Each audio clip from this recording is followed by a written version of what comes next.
Bienvenue à cette rencontre provinciale Sport-Études 2022.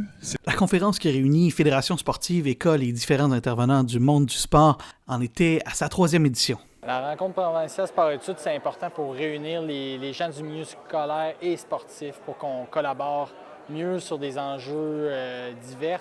C'est des enjeux qui sont souvent complexes. C'est important que tout le monde soit sur la même longueur d'onde. Il n'y a pas énormément de moments de partage entre ces deux milieux-là en particulier. Donc, d'avoir cet événement-là pour réunir ces gens-là, discuter, poser des questions, s'assurer qu'on parle le même langage, je pense que ça va faire une grosse différence pour le milieu sport-études. C'est une occasion pour tous les acteurs du milieu d'échanger sur des sujets importants.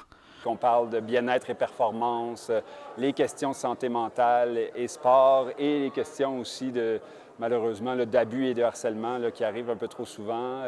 Mais l'objectif, oui, c'était de se donner un portrait un peu plus clair de la situation, mais aussi d'être en mode solution, comment on peut être meilleur pour prévenir ces situations-là, être meilleur pour les gérer et s'assurer que ça arrive le moins souvent possible pour qu'en général, à la fin, l'expérience des étudiants athlètes, l'expérience du sport et de l'école, ça soit positif. Une chose qui est importante que je veux vous partager, c'est que ça, on ne fait pas ça tout seul.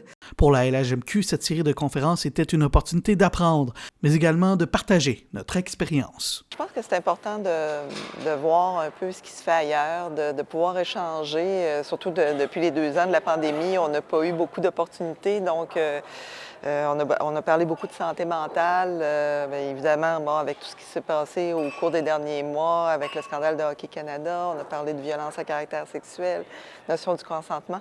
Donc, je trouvais que le fait qu'on soit présent, qu'on puisse entendre les conférenciers, qu'on puisse échanger avec les gens qui participaient à cette conférence, bien, ça pouvait nous donner des outils, des idées par la suite pour mettre en place d'autres initiatives dans notre ligue. La santé mentale a été l'un des sujets forts de ces conférences. D'ailleurs, l'ancien joueur de la LHJMQ et joueur de soccer bien connu, Patrice Bernier, était l'invité vedette de la journée. Je pense que c'est Guy Boucher.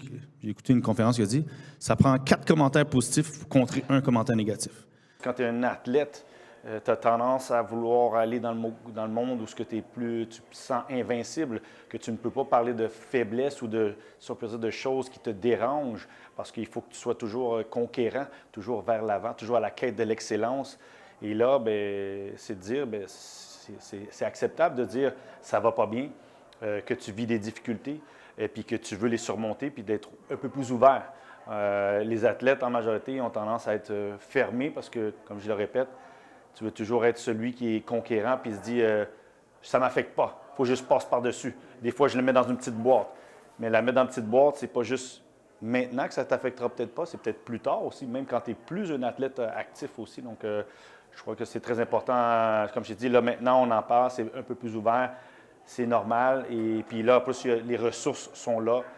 Et donc, en espérant pouvoir aider les jeunes et tout le monde qui est affecté par ça, la santé mentale. De son côté, Natacha Lorenz, la directrice des services aux joueurs de la LHJMQ, a tenu à rappeler que le développement de l'être humain est central pour tous les joueurs qui évoluent dans le circuit Courteau. Il y a quand même beaucoup de prévention, de sensibilisation qui se fait d'année en année. On a continué à améliorer nos programmes.